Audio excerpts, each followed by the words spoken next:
ಆತ್ಮೀಯ ನಾಡಬಾಂಧವರೇ, ಜನಗಣತಿ ನಮ್ಮ ರಾಜ್ಯ ಮತ್ತು ದೇಶದ ಭವಿಷ್ಯ ರೂಪಿಸುವ ಮಹತ್ವದ ಕಾರ್ಯ. ಇದು ದತ್ತಾಂಶ ಆಧಾರಿತ ನಿರ್ಧಾರಗಳಿಗೆ ಸಹಾಯ ಮಾಡುತ್ತದೆ. ಆರೋಗ್ಯ, ಶಿಕ್ಷಣ, ವಸತಿ ಮತ್ತು ಮೂಲಸೌಕರ್ಯ ಕ್ಷೇತ್ರಗಳಲ್ಲಿ ಸಂಪನ್ಮೂಲದ ಸಮರ್ಪಕ ಹಂಚಿಕೆಗೆ ದಾರಿ ತೋರುತ್ತದೆ. ಜನಗಣತಿ 2027ರ ಅಂಗವಾಗಿ ನಾವು ಸ್ವಯಂ ಗಣತಿ ವ್ಯವಸ್ಥೆಯನ್ನು ಪರಿಚಯಿಸಿದ್ದೇವೆ.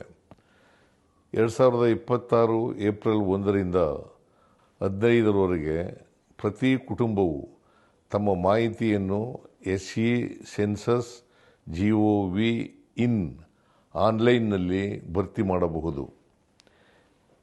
ಈ ಪ್ರಕ್ರಿಯೆ ಸರಳ ಮತ್ತು ಸುರಕ್ಷಿತವಾಗಿದೆ. ಮೊಬೈಲ್ ಫೋನ್ ಸಂಖ್ಯೆ ಮತ್ತು OTP ಮೂಲಕ ಸುಲಭವಾಗಿ ಈ ಪ್ರಕ್ರಿಯೆ ಪೂರ್ಣಗೊಳಿಸಬಹುದು. ಇದರಲ್ಲಿ ನಿಮ್ಮ ಭಾಗವಹಿಸುವಿಕೆ ಅತ್ಯಂತ ಮುಖ್ಯ. ಇದು ಕೇವಲ ಕರ್ತವ್ಯವಲ್ಲ, ಕರ್ನಾಟಕದ ಅಭಿವೃದ್ಧಿಗೆ ನಿಮ್ಮ ಕೊಡುಗೆ. ಇಂದು ನೀವು ನೀಡುವ ನಿಖರ ಮಾಹಿತಿ ನಾಳೆಯ ಉತ್ತಮ ನೀತಿಗಳು, ಸೇವೆಗಳಿಗೆ ಮತ್ತು ಅಭಿವೃದ್ಧಿ ಕಾರ್ಯಕ್ರಮಗಳನ್ನು ರೂಪಿಸಲು ಆಧಾರವಾಗುತ್ತದೆ. 2026 ಏಪ್ರಿಲ್ 14